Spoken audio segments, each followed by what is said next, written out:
Okay. I'd like to introduce you to our moderator for today. Professor Larry Diamond is a senior fellow at the Friedman Spogli Institute for International Studies, as well as at the Hoover Institution. He is also a professor by courtesy of political science and sociology at Stanford. We're especially lucky to have one of, if not the leading expert on democracy with us to host this event. So without further ado, Professor Diamond will introduce our speaker. Thank you, Ryan, and thanks to all of you in Stanford and government who have organized this event.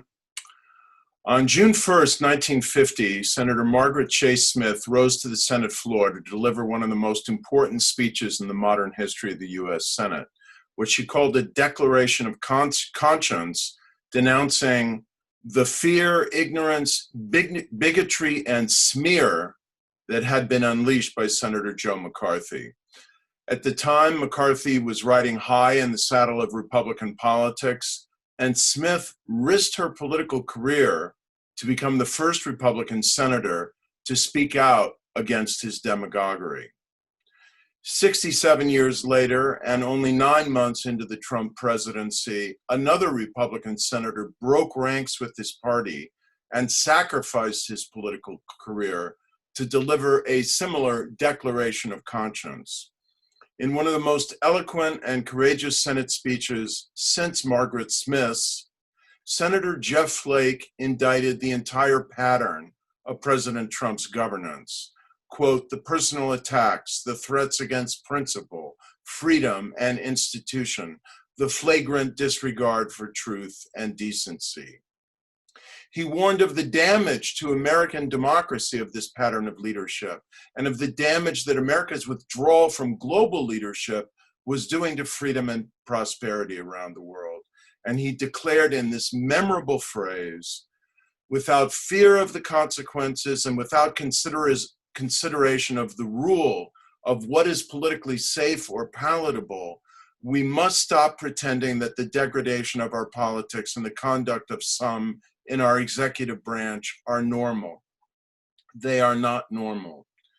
Senator Flake knew that he could not win renomination as the Republican Senate candidate from Arizona in 2018 if he didn't toe the line 100% with President Trump.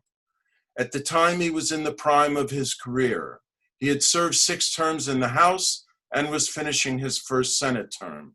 He had been before that executive director of the Goldwater Institute in Arizona and a leading voice of principled conservatism. But American politics had moved on from the principled conservatism of Goldwater and Reagan. Instead of caving in, Senator Flake opted to end his political career and to announce in that same October speech that he was not seeking re-election. I urge all of you to listen to that speech, I Rise to Say Enough, which you can find on his website, jeffflake.com, and then to read the transcript, every word of it, for every word has eloquence and important meaning. And then you can read his New York Times best-selling book, Conscience of a Conservative, A Rejection of Destructive Politics, and a Return to Principle. In my own reflection on the degradation of our politics, I've often quipped to some of you that there is a reason why John F. Kennedy's Profiles in Courage is such a short book. It's hard to defy one's own party and jeopardize a beloved and celebrated political career for the sake of principle. A great many war heroes in Congress have been unable to summon the courage to do so. But Jeff Flake deserves a place among the small pantheon of senators who have done so. Our democracy is stronger for it, and we are honored to have him as our speaker this afternoon. Well, I'm not going to say anything after that. Wow. Please introduce me every time. That's awesome. Well, thank you. And I apologize for being a couple minutes late. I was on another link. I could see all of you, but you couldn't see me. So I had to get on my phone rather than the laptop. But thank you. Thank you, Ryan, and thank you, Larry, for that introduction. Larry, as you all know, has written a lot of great books. Most recent is certainly prescient, Ill Winds, and those winds continue to blow And I'm very concerned about our place in the world, frankly. But let me just give a few minutes of background, how I got to the House and the Senate, and you know, what I think concerns me most about where we're going. But I was born and raised in Arizona. I'm one of 11 children, born in Snowflake, Arizona, named after my great-great-grandfather and Erastus Snow. So it was many of the people in town were related to me. I have 69 first cousins on my father's side alone. That's how I got elected initially. So it certainly helps. But I was raised to understand that public service was an honorable profession. My father was the mayor of Snowflake. It kind of came by rotation. My uncle Jake Flake from Snowflake was Speaker of the House in Arizona, well-beloved speaker. And so I had a lot of good examples. But I was elected to serve after, well, I run the Goldwater Institute, as Larry mentioned. The Goldwater Institute was based on the principles of that Barry Goldwater pushed during his career: limited government, economic freedom, individual responsibility, a strong American leadership around the globe. And I found it interesting. I mentioned in my book that during Goldwater's run, or back at that time in the early 60s, there was great concern in the Republican Party, at least people like Barry Goldwater and William F. Buckley Jr., that some of the conspiracy theorists, the John Birchers, people following Robert Welch, were kind of hijacking the party. And they said that we cannot have what they called an emblem of irresponsibility associated with the Republican Party. And they worked hard to purge that element. This conspiracy theorist who believed at that time that Eisenhower was a closet communist, and it frankly is not that far distant from a lot of the rhetoric we've heard over the past few years. Barack Obama isn't a citizen, for example. Vaccines cause autism. I mean, you name it. Some of this stuff that I never thought would make it anywhere near the mainstream of the Republican Party. Some of that actually now emanates from the White House. And I think early Republicans saw that danger. I certainly saw it during the campaign of Donald Trump. I never could warm to that campaign, given what he initially said, well, first about Barack Obama long before his campaign, but then about my colleague, John McCain, and what he said about Mexican immigrants and Mexican or judges of Mexican heritage and whatnot. I just did not think that was the future for the party. And so I did not support him in the first election, and he did not support me. So, but prior to that, let me just say that this didn't start this kind of movement toward the fringe. Certainly didn't start with Donald Trump. A lot of what was done before, I can look at my career in Congress over 18 years and see how the ground was really laid for a populist like Donald Trump to come along. And I think the Republican Party bears a lot of the blame. A lot of it is just the way that media culture has developed, and social media in particular. It makes it difficult. But what we have now is a situation very much where there is very little currency for actually legislating or for candidates for public office, particularly for the House or the Senate, to talk about how they might reach across the aisle, work with the other side on an issue like the national debt or foreign policy, trade issues, security policy. That kind of talk used to get you plaudits. Now it gets you a primary. And so there just is very little currency in what the current environment in Congress with elected officials is, that if any movement, any indication that you might be open to debate or persuasion, that a hearing that might be occurring or that you might be chairing might inform your vote. As soon as you admit that right now in this political environment as an elected official, then that's it. That's that's the last thing that people want to hear. They want to hear you are there, you are in your camp, you are with your tribe, and so that's why whenever there's a big issue right now, whether it's debt and deficit or COVID or anything, Supreme Court justices coming up, the inclination of every elected official now is to run to their corner, run to their camp, rather than actually deliberate. And that needs to change if we're going to actually address some of the big challenges moving ahead. And those big challenges are, one, national debt, particularly in a year that we will likely add far more, spending than we typically spend in a year. Our budget, discretionary budget, is around $4 trillion. We've added $2 trillion just in spending, and then on the monetary side, much more than that. So that's a big challenge that won't be solved by one party. Another, our foreign policy, trade policy, security policy internationally, and Larry has laid that out very, very well in the book. You have to have more consensus, and particularly to have the Congress work better with the executive branch.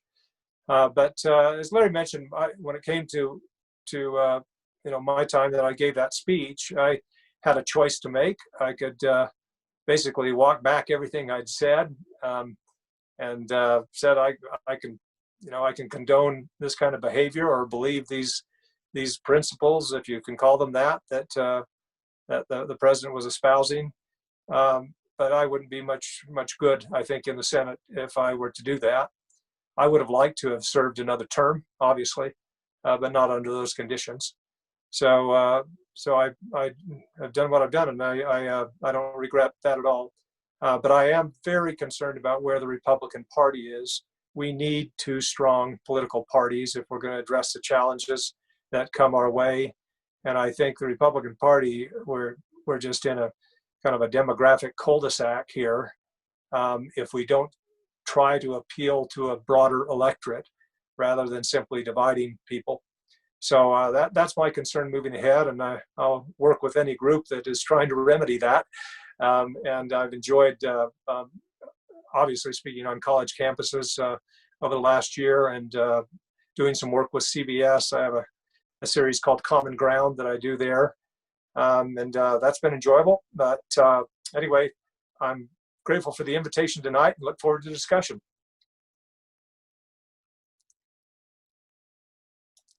Take it away, Ryan. Larry? Yeah, thank you so much, Senator. Quite a number of questions came in advance. I think they had a good sense of what some of your concerns were and what you'd be able to address. So maybe we can get right to it with the polarization, because a lot of questions were about that. Why do you think we've arrived at this point where to deliberate and even gesture at compromise or reasoned consideration of something earns you not only a primary challenge, but probably excommunication from your party? What's wrong with our system, and how can we fix it? Well, we're at this point because there simply isn't any currency for reaching across the aisle or for deliberation. Very little currency. Right now, when the president says that 96% of the Republican Party is right with him, that's a little overstated, likely because a lot of former Republicans don't identify themselves that way now. But he's not far off. And that's what has been surprising over the past couple of years. I had assumed that some of the reluctant supporters of the president would value senators and congressmen and women who would not, go along with everything that the president wanted to do, or who would push back a little. And those people are still out there, but those who vote in Republican primaries, which is a subset of a subset, and we can talk about how we change that, and ranked choice voting and some other things that would be worthwhile. But that's kind of where we are, and it will likely take a cycle or two to get out of that. I wrote a Washington Post piece a an op-ed a bit ago where I said that the best thing for the Republican Party would be an election defeat by the president, and I truly believe that. I think that doesn't guarantee it, but it's the best opportunity, I think, for enough Republicans to say, hey, we went down a bad detour for a couple of years. We need to right the ship if we hope to be a relevant party and a relevant political force in the future. You can squeak out an election here or there by appealing to the base of the party and just drilling down on that base, but it runs its course. And you have to have a governing philosophy of some type, and it's hard to discern that now, unless the philosophy is just kind of anger and resentment. Sorry, long answer to a short question. No, it's we want to hear you in full depth. Your colleagues on the Republican side of the Senate, without obviously without revealing any names, what percentage of the now roughly 53 Republican senators do you think would take a very different stance toward Donald Trump if they felt it would make no difference to their prospect of reelection? A big majority. I mean, when you're elected to the Senate, if you've put in that much effort, time, and public service before, then you aspire to do more than simply approve federal judges. That's important. That's a really important role the Senate has, or just approving, the so-called executive calendar or the president's cabinet and other officials. And that's when you look at what the Senate is doing and has done over the past, couple of years. That's about it. And you really aspire to do more when you get there. You want to legislate. Most of my colleagues like the fact that the Senate is the Senate, that there is the filibuster, that it does require 60 votes to move something ahead, because that's the way you get legislation that endures. And the Senate has always, with regard to foreign policy, has been kind of the body that, with 6-year terms and with the additional roles the Senate has approving treaties and whatnot, the body that sees beyond the hill and really can play a role in shaping foreign policy. And that's just not happening now. And I know that's a great concern and disappointment to many of my colleagues. But they understand very well that if you move out of line, the president could pick up a phone and generate a primary pretty quickly. And so you've seen very few step out of line. Now, several students are asking what kinds of changes in our political rules or institutions, or maybe in Senate rules and procedures, might help to depolarize the situation, make it more functional. You mentioned ranked choice voting. Do you think that would be a good thing? Why would it improve things, and what else might work? It sounds like you think retaining the filibuster is a good thing. So anything else you can recommend? Yeah, I'll just mention briefly ranked choice voting. It just basically decreases the disincentive to vote for a third party or somebody else, and that would be of help. What would really benefit the Senate right now, frankly, is to have a few more independents. Now, they could caucus with the Republicans or the Democrats, but to have a few true independents. I wouldn't consider, Bernie Sanders particular, although he's registered independent, he's pretty much aligns with the Democratic Party. Angus King is more in that mode that I'm talking about, but it would really benefit the Senate to have a few on the Republican side. And I say that because if you had 3 or 4 on the Republican side, 3 or 4 on the Democratic side, and keep the filibuster as it is, which I'll explain why that's so important. But if you had enough on both sides that would stick together, band together, simply in terms of Senate procedure, to say, I will not vote for legislation on the floor that has been what's called Rule 14, or has bypassed the committee process and simply gone to the floor. Virtually all legislation significant legislation that the Senate passes now is just moved beyond the committees and to the Senate floor. And bipartisanship happens in the committees still today, but that is put aside. So what I would hopefully change is have a few more true independents, and they wouldn't have to register that way. It'd be probably cleaner, but for a few to just stand up and say to the majority leader and the minority leader, we're not going to move legislation anymore that doesn't go through the committee process. That would help the Senate a lot. Some people are, when you're in the House, you're always frustrated with the Senate, the way it moves so slowly. It's a graveyard of all good ideas. Every House member has practiced at saying that. I used to say it a lot, but I've always valued, and I value it even more, the filibuster, the requirement to have a supermajority to pass legislation. Now, with regard to the president's executive calendar, judges, and his cabinet, members of the Senate have always had the ability to use the filibuster in that regard, but they never used it until 2003, when Democratic Party started to do it a little, when they thought that George W. Bush was illegitimate and that they shouldn't be compelled to push his executive calendar.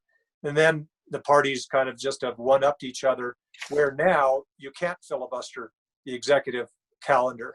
So we're pretty much back to where we used to be. It's now just de jure rather than de facto.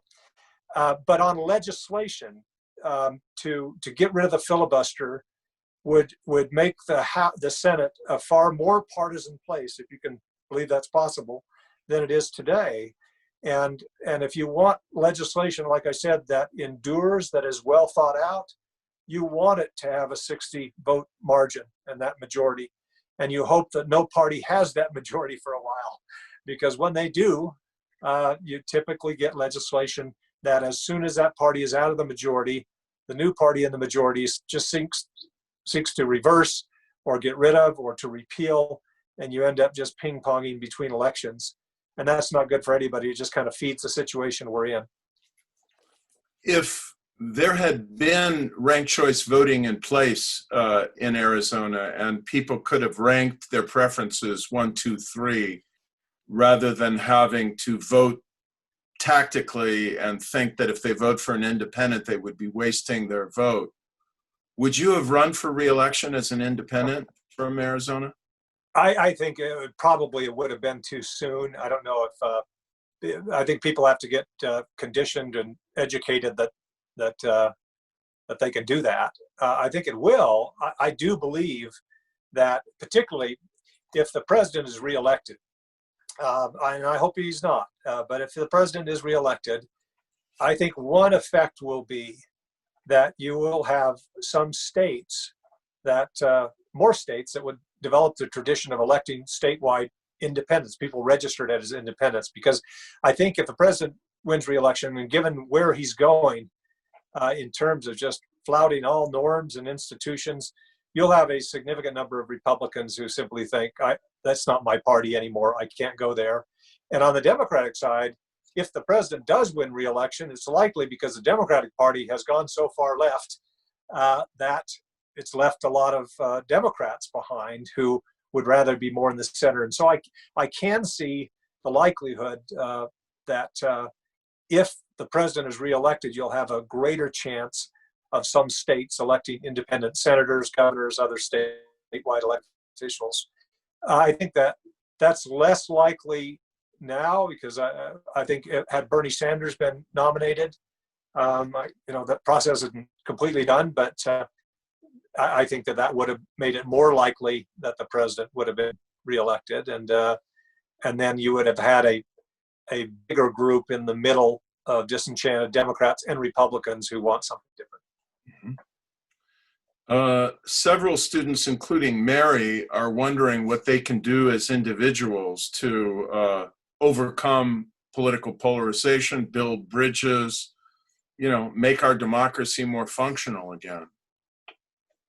Well, great. Well, I think with young people, typically haven't developed some of the bad habits that older people like me have in terms of how this system, they expect people to get along, and you're used to, this era where things work quickly, particularly with technology. And to see people in Washington just argue over old, silly things, it just doesn't appeal to many young people. That's what I've found speaking on a lot of college campuses. But I would encourage one to get and stay involved, but do it in ways that are positive on the process. Be on social media, but not in a way that simply, reinforces partisan behavior. You ought to be careful about that for your own political future. If you want to run for elected office, you can argue issues, in substantive ways without running afoul of, decency. You can argue, and you can later say, I was wrong, I've changed my mind. And that, I hope, at some point will be seen as a plus. But boy, get involved, whether it's on social media, and I would encourage those who want to make a positive impact. If an elected official is doing the right thing by deliberating, by reaching across the aisle, let them know it, and let others know that you value that. And when more people do that, then politicians will follow. But right now, they see little value in reaching across the aisle. That's great. And one reason why I urge them to read every word of your Senate speech, and in fact of both of them and others, there's several on your website, and ultimately your book when they get to it, is because decency, dignity, civility, tone, these are very important to our democratic political culture. And we really have to model that. Mm-hmm. That brings me to the sad moment we're at in the face of this COVID epidemic, and several students are wondering why this has become so partisan, why there's so much conspiracy theorizing, and why the response to the COVID-19 epidemic has become so politicized. Do you have any thoughts on that? Yeah, when I was in the Senate, the issue of Ebola, or I'm saying the pandemic, the Ebola pandemic was in West Africa. And I remember our current president tweeting at that time, just as a private citizen, we ought to shut down all flights. We ought to, any American that goes there, if they contract Ebola, they need to stay because they made their own bed. And he discouraged a response from the United States that ultimately really arrested that pandemic. The contact tracing and whatnot that our teams did in Nigeria and elsewhere really helped keep that from spreading as it should have. And I worried, and I actually said in many speeches and discussions, I hope that we don't have a pandemic like Ebola when Donald Trump is president, and we got something even more difficult. And so the response, like I said, I obviously don't blame the president for the pandemic. This is a serious issue. It could have been handled better. But regardless of what the federal government did, we would have had a difficult time on our hands. I think that it behooves us now to the federal government, where it can lead, and I think early on really dropped the ball on testing. It would have helped to have a more cogent federally led response, working with private labs. I think we all acknowledge that now. But then also to not just try to pit states against each other, states who are opening or not opening. I understand. I'm from Arizona. There's incredible pressure on the governor and others to open. I understand that. I feel that. And for those who ridicule those who are encouraging governors, the president, to move faster, boy, people are hurting out there. Small business people and others. This is not an inconvenience to them. It's their livelihood. And so there are a lot of voices that need to be heard on this. But I was just, in fact, I retweeted it out when I heard George W. Bush give his kind of response. And it wasn't blaming this president. It wasn't blaming anyone. It was simply, let's work together on this. And it was a positive message. We could use that right now. Like I've said, I'm not saying that that would have a significant change on the death count or mortality rate or whatever else, but boy, it sure would help Americans, I think, want to move ahead. Well, it probably won't surprise you to know that I have a lot of Democratic friends who, when President Bush produced that video and distributed it, they said they never would have voted for him, but they said, gee, I wish he was president now. One student, John, asks about direct democracy. You've mentioned more than once the word deliberation. And of course, the tension in our democracy is in part between direct democracy, referendum, mass pressure, and so on, and the space that our representatives need to deliberate and inject some of their own judgment. So where do you come down on that balance? No, I'm very much a fan of representative democracy as we have it. States, through the initiative process and whatnot, can experiment, I think, a lot more than the federal government does with direct democracy by initiative, bypassing state legislatures. It rarely ends well. You often have to, the legislature has to come back and actually, in a more deliberative fashion, deal with some of the challenges that direct democracy didn't address very well. So no, I'm a big fan. And people will ask the question, it's political science 101. Are you a delegate or a representative? Mm-hmm. Are you in Washington to represent your constituents or your conscience? And I've always felt, boy, if you're in the House of Representatives, you're only, less than 2 years away from any election. You can't get very far from where your constituents are and still be reelected.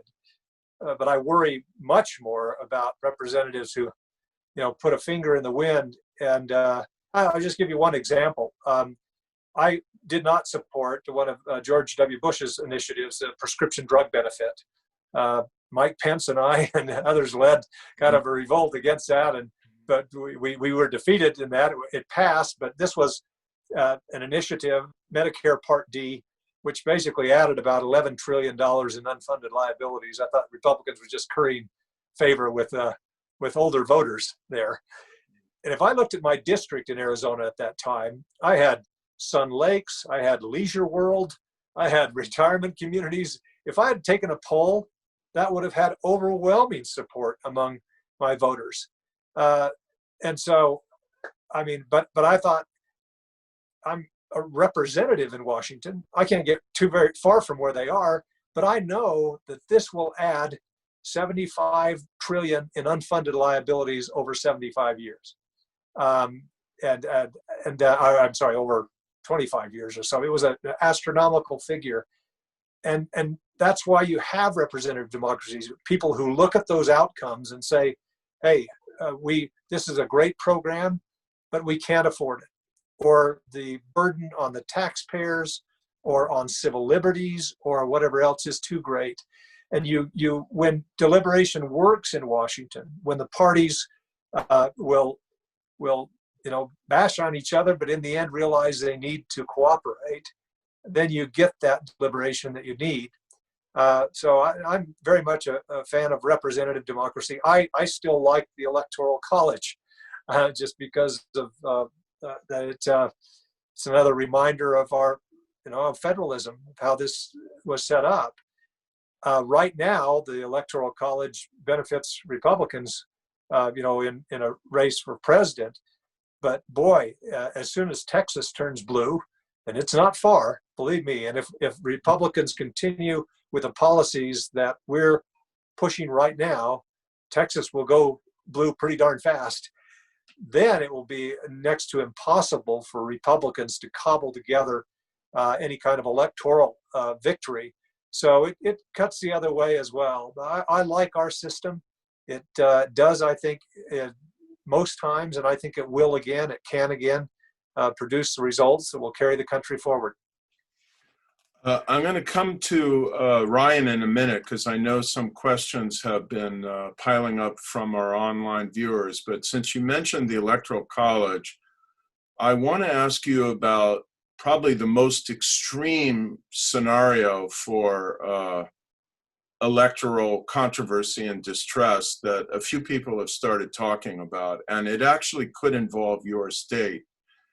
You're a close student of the Constitution, so you know that the provision for a state's electors to be assigned by the people in a popular vote in the state is not rooted in the Constitution. It's up to the legislature to determine how a state's electoral college votes will be cast. There are two Republican states, Florida and Arizona, that are swing states and where both houses of the state legislature and the governor are Republican. This may sound extremely far-fetched, but could you imagine a scenario by which either of those two states, the Republican politicians would override a popular vote and just say the election was rigged, we're assigning our electors to Donald Trump? No, I do think it's far-fetched. I can't see that happening. Frankly, I think a lot of people who are thinking that it'll be Republican governors or others who are doing that, like I said, they're out there in Republican land. There's a lot of fear of the president, but there's not a lot of love for the president's policies or his behavior or what he's doing to institutional norms and the country.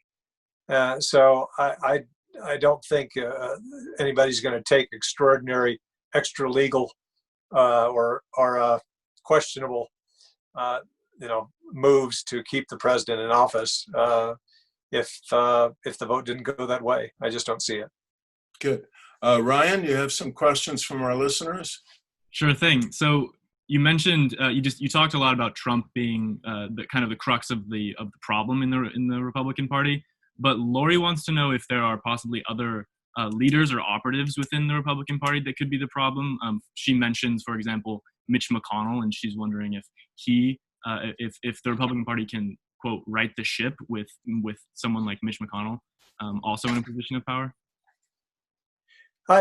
Mitch has always been his reputation has always been as an institutionalist, one who would protect the prerogatives of the Senate at all costs. And I think a lot of us have been disappointed at some of the moves lately, allowing the president to, in terms of spending issues, funds to build a wall or whatever, to basically say that that's all right, to take away the power of the purse that Congress has always wielded. And one thing that was extremely frustrating to me was our war-making ability, the War Powers Act, or as it expresses itself, authorization for use of military force. The Congress has always jealously guarded that prerogative, in particular the Senate. But it's been really disappointing. And it's not just Mitch McConnell, but many Republicans willing to basically just cede that ability to the president. And it's not just this president. Very few presidents want to give any authority to the House or Senate, but the Congress has always, like I said, really jealously guarded that, and they aren't now.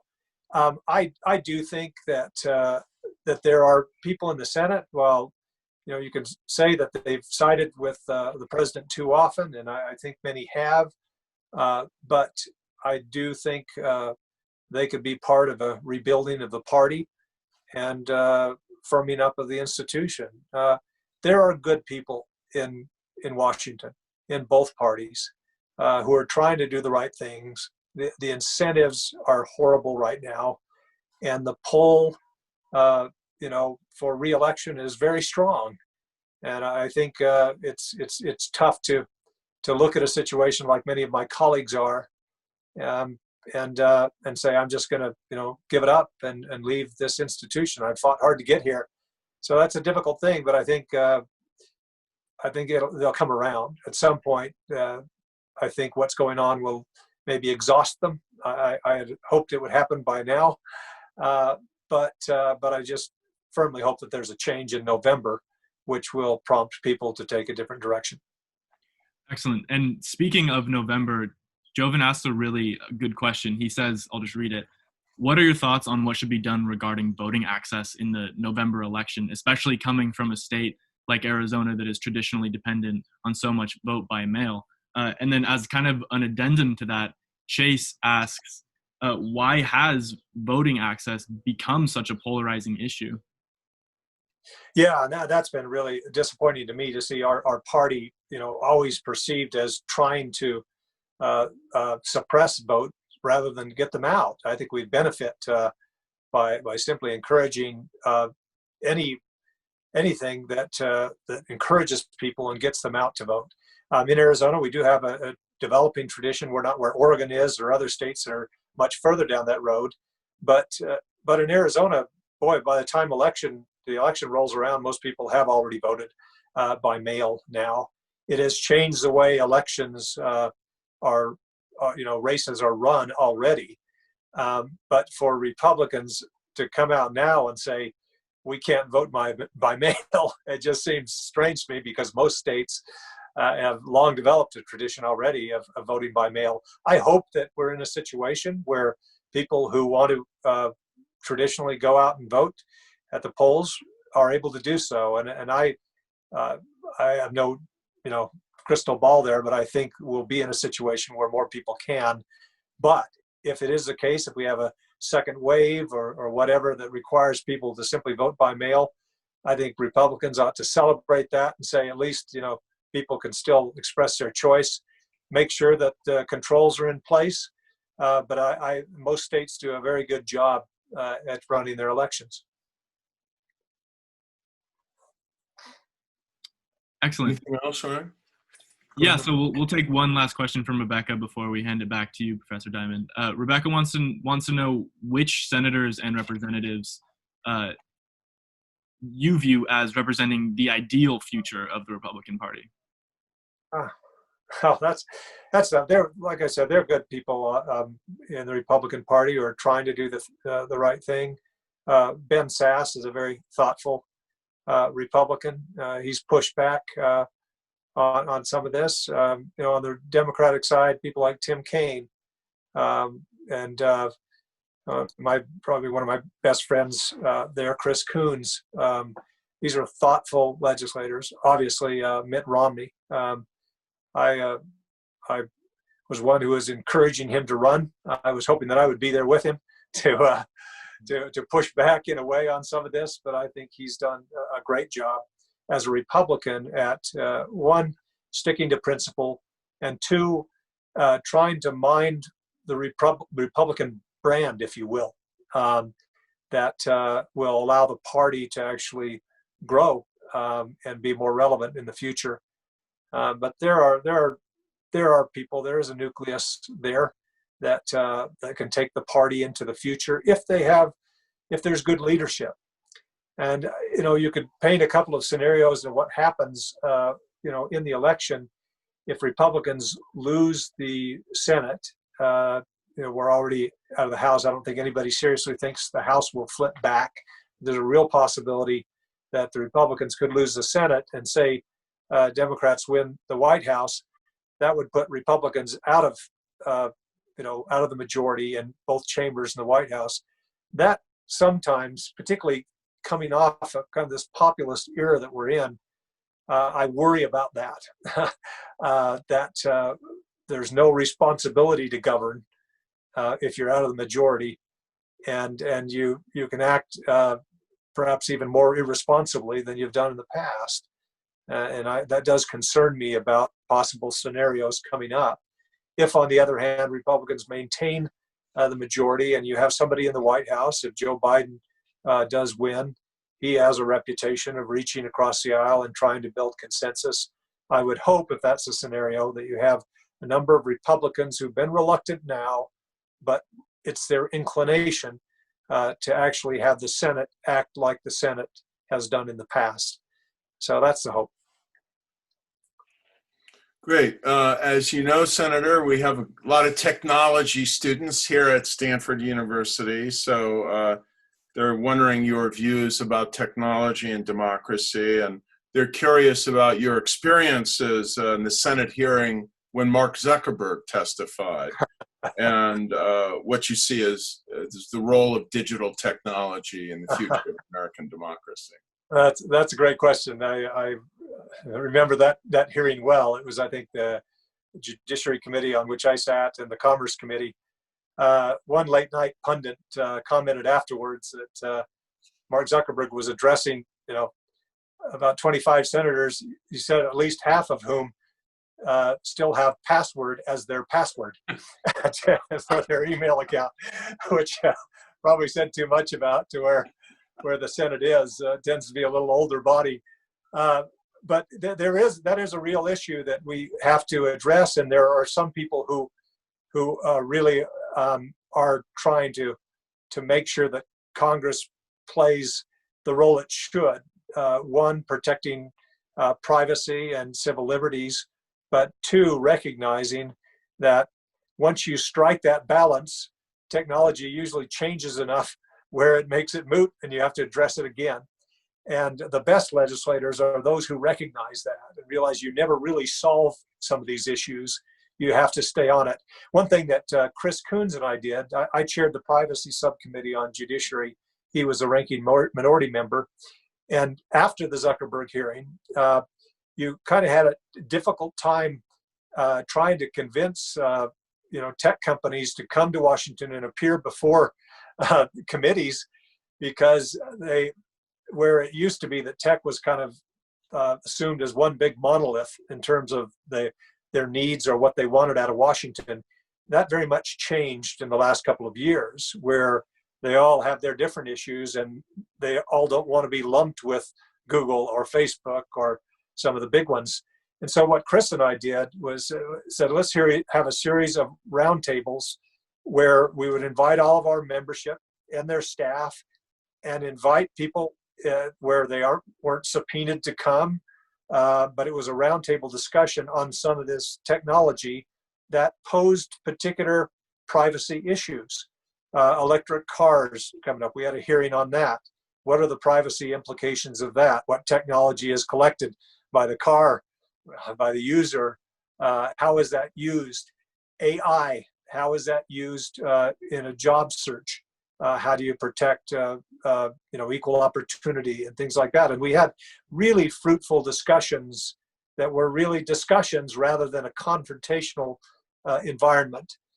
So there are a few people like Chris Coons and Mitt on the Republican side, obviously, and some others are very smart on these issues. And I think we can have good regulations, but it needs to be in a deliberative environment. When you try to add a partisan environment, it just really doesn't work very well.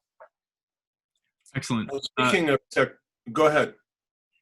Yeah, so I had a question from Fatima. She points out that efforts have been made to sort of rein in the power of President Trump, and she asks, what do you think Congress can do to reroute Trump, to follow traditional processes and avoid abuses of power? Do you think bills are enough, or do we need some sort of institutional change?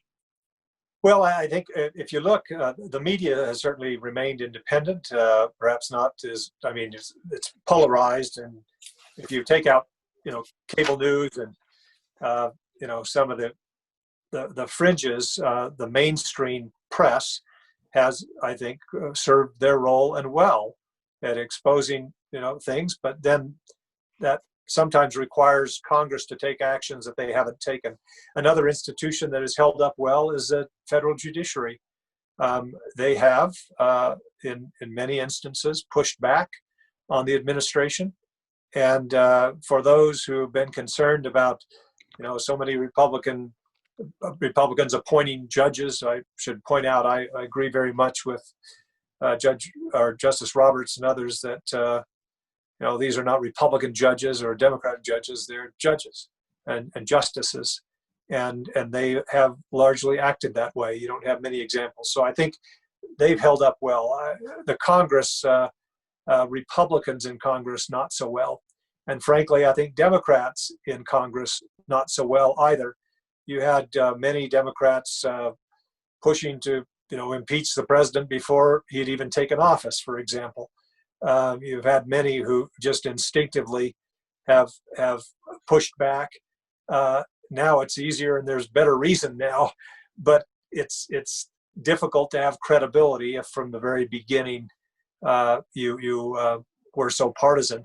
But so I think Congress as a whole has not done very well, but Republicans being in the majority in the Senate, and we did have a majority for a while in the House when the president was president, and have not done their best and have not done well in terms of reining the president in to allow him to make use of funding that has not been authorized or appropriated in the way that the president is using it, or for not reining in some abuses in terms of authorization for use of force or failure to use that or declare it.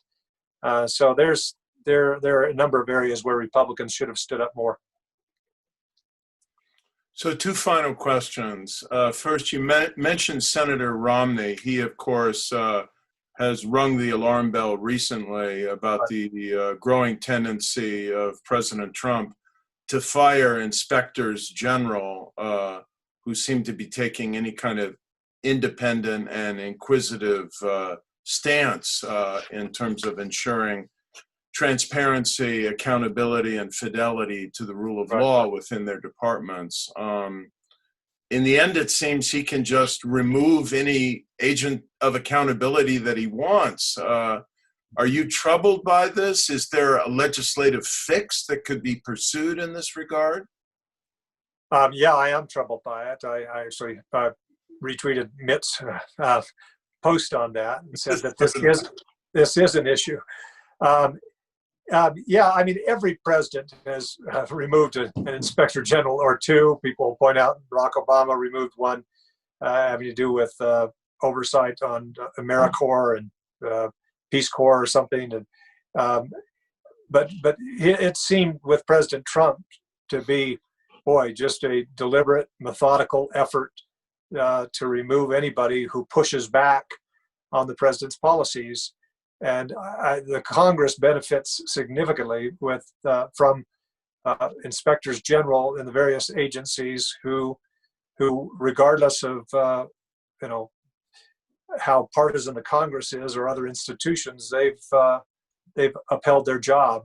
And I think what the president is doing it's a dangerous path. I think it really is manifestation about what we talked about at the first part of this discussion, and what I was concerned about when I gave that speech. And finally, there's a student who cares so passionately about this question that they asked it in the pre-section and asked it again online. And I think it reflects a very wide concern among the students here, who are, after all, kind of only coming into political engagement, in most cases for the first time. And this student notes, we recovered our civility in the post-McCarthy era, but they'd like to know, can we do so again? And if so, how? Now, you've spoken somewhat to this, but maybe you could leave us not only with any additional specific thoughts, but any words of hope that you can offer. I think people are eager to hear. Yeah. Well, obviously, that's the hope, and I do think we can. I do think we'll come around. It is difficult to see, and it's not just on one side. I point out that I'd been pretty, rough on the president for his use of vulgarity and tweets, calling people clowns and losers and whatever. And so, after the president was elected, there was a Democrat who came out. I think it was Representative Tlaib.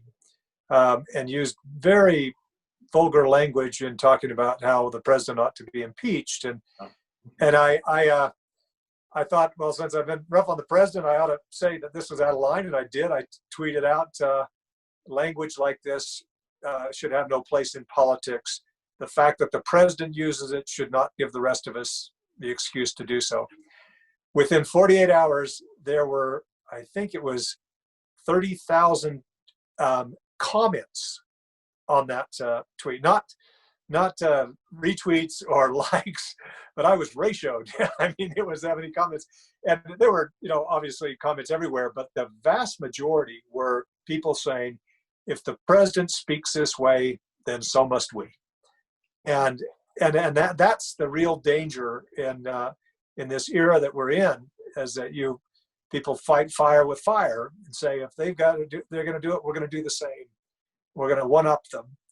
And I think the way, the antidote to that is, one, in every communication that you all have, just don't play that game. But two is to have leadership in the Congress, certainly, and most importantly in the White House, of somebody who simply does not seek to divide people, but rather to unite. And it's difficult to see us getting back to decency, in the age of Twitter, especially, and without somebody modeling that kind of behavior in the White House. I mean, let's face it, that's the biggest microphone, the most important microphone out there. I think it's important for all of us, but it's important most of all for the occupant of the office. Well, you certainly modeled it in your own political career, and in the way you entered and in the way you exited and the way you're trying to make our democracy a more civil, less polarized, and better democracy all over again. So Senator Flake, on behalf of Stanford and government, I just want to extend my deep thanks